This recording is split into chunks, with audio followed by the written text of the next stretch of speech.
Hey, what's up people? Hardleg Joe here with the profile for my Dark Magician Toolbox deck, a fusion-centric build of the archetype that tries to find a balance between competitive consistency and playing a bunch of goofy tech cards. If you'd like to see this thing in action, you can check out the main What a Deck video, linked down below. Otherwise, here I'm just going to be going through everything we have and explaining what it do and why it be. Starting off with our monster lineup, we have 3 of Yugi's Aces, 2 Apprentice, 1 Mahad, plus a Waifu and 3 Dragons, and the Searcher who's a Rod. A single Young Boy and triple Souls, both blue, plus one-sided Heavy Storm and Magical Eyes Fusion. 3 of Book of Knowledge, Poly Foolish, 3 Secrets, triple Searcher, and other different secrets. Our final 3 of Spell is the Shiny Big O, a Navigation, 3 Eternal Souls, and God Says No. As for the extra deck, it consists of 5 Magicians in a Trench Coat, Death the Destroyer of Worlds TM, Drakengard apparently, 2 Magicians, 1 card, some Dogmatica insurance, the other Red Eyes card you can make in this deck, 2 Magicians in a Trench Coat, a Mech Knight, some Nightmares, a Cop that literally protects your soul, 1 Fusion Snake, a little Link, and Lasuk. The side deck I'll go over in a bit, though it's mostly just like other stuff you could play if you wanted to make this deck more or less competitive. You draw a lot in this deck, and it's not too difficult to get Verte Anaconda on the field, so you have access to pretty much every fusion card in the game. Thus, if you wanted to widen the toolbox a little bit, you could easily put in Neos Fusion for Rainbow Neos, Super Poly for Starving Venom Fusion Dragon, or Red Eyes Fusion for Faster Dragoons. Speaking of which, while this deck does play Dragoon, it's not centered around it. There's no cards in here just to facilitate this, which means that if it or Red Eyes Fusion ever gets banned, this deck doesn't have to change shit. Of course, it also means this isn't as competitive as it could be, but as usual, I've taken the long-term approach to deck building, sacrificing the optimal strategy of Dragoon Turbo for something that my audience can hopefully play unchanged for at least a year. Anyway, with that quick disclaimer out of the way, let's get into actually how to play this deck. Basically, it's a game of shapes. You've got a circle, a rectangle, and some spirals, and your goal is to grab one of each of them on your first turn.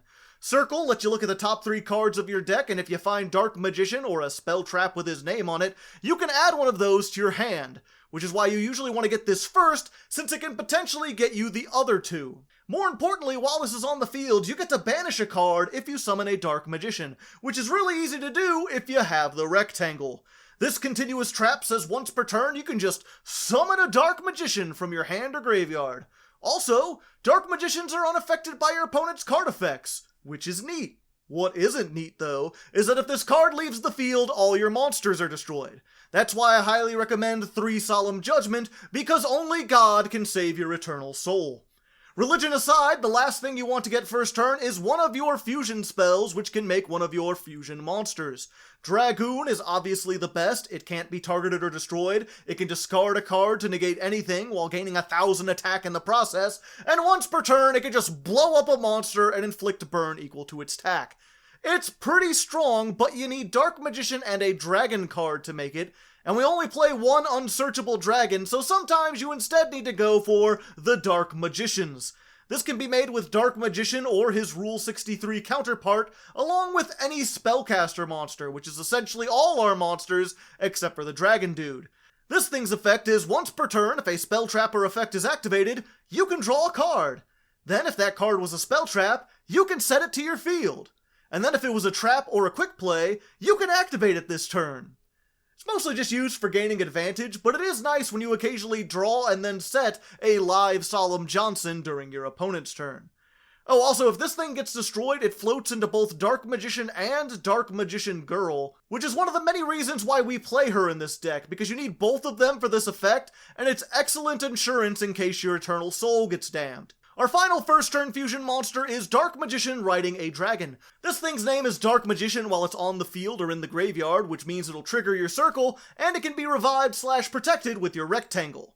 More importantly though, while this is on the field, your opponent can't target or destroy your spell traps, which means these two form a pretty neat lock. Your opponent can't get rid of your Eternal Soul while this is on board, and they can't get rid of this while Eternal Soul is on board. It can be a pretty brutal combo, but its materials are the exact same as Dragoon, and that's usually a better card to make, so you only really want to summon this thing if you end with no cards in hand. Which is rare because this deck draws like crazy. In fact, that's what most of this deck is, just ways to draw and search so you can easily get your fusion circle rectangle. Spellbook of Secrets lets you search a spellbook card, so does Spellbook Boy, and these are both usually used to get Spellbook of Knowledge, which lets you send a spellcaster from your field to the graveyard to draw 2. This is useful because we play almost exclusively spellcasters, and a lot of them do something on summon and then become essentially useless. For example, Magician's Rod lets you search a Dark Magician-scented spell trap on summon. Apprentice Illusion can discard a card to summon itself, at which point it searches the Dark Magician. And then there's Magician's Souls. This blue Force Ghost can send a level 6 or higher spellcaster from the deck to the graveyard, and then either summon itself, or summon a Dark Magician from the graveyard. This is great because you like Dark Magician and his friends in the graveyard regardless of what you do, and then you can pivot into either effect depending on your board. If your opponent has an established field and you have Circle, you can use this to summon Dark Magician and trigger this without using your Eternal Soul. Alternatively, you could just summon this and use it as link material, fusion material, or to draw with Spellbook of Knowledge. It's a level 1, so you can easily make Link Karibo or Anima, who's also a spellcaster. It also has an additional effect on the field that you can discard spell traps in order to draw that many cards. We don't have a lot of spell traps with effects on the graveyard, pretty much just this one, but you can pitch extra copies of your once per turn spellbooks, or help set up the graveyard for Dark Magic Inheritance. This lets you banish 2 spells from the graveyard to add 1 Dark Magician branded spell trap from your deck to your hand. Some people think this is bricky at 3, but between the Spellbook engine and Foolish and our fusion cards, I rarely run into situations where I can't use this, or at least pitch it to draw with Blue Souls. Our final search spell, and perhaps the most powerful, is Soul Servant. When activated, this lets you put a Dark Magician or any card that mentions him on top of your deck. Then, once it's in the graveyard, you can banish it to draw 1 card for every Dark Magician or Palladium monster with a different name that is on your field or in your graveyard.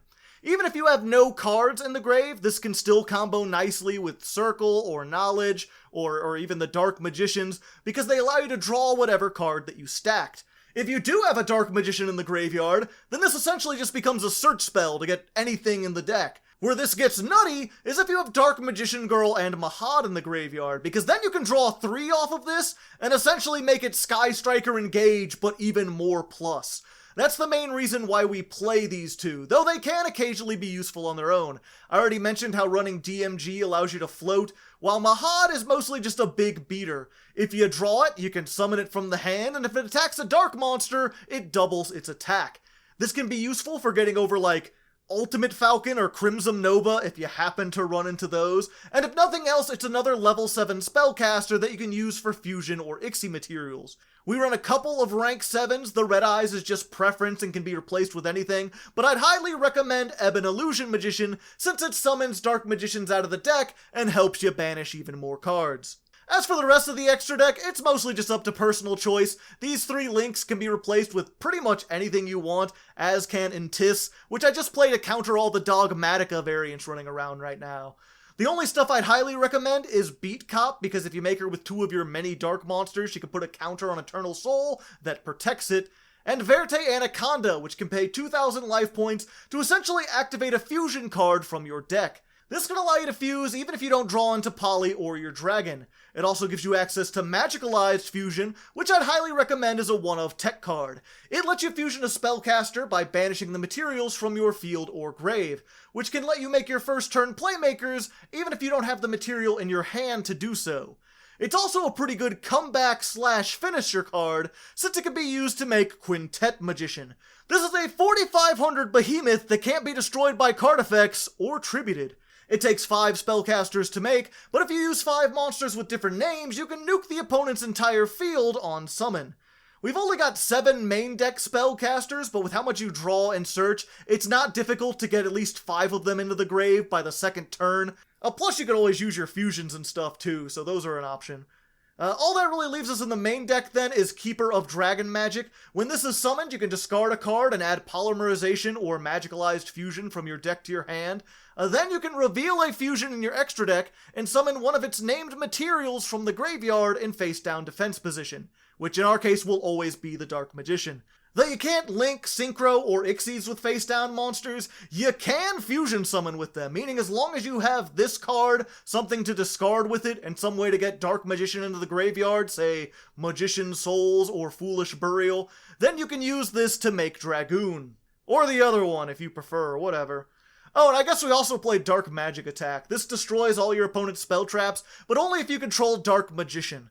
We play it at 1 because Eternal Soul can search it in lieu of summoning a Dark Magician, which can be good if your opponent tries to set 5 pass on you. All that leaves then is just the actual side deck, which mostly consists of these 2 suggestions. If you find yourself needing spell trap removal, I suggest Galaxy Cyclone. It has some decent synergy, since you can discard it off of Magician Souls if you're not using it.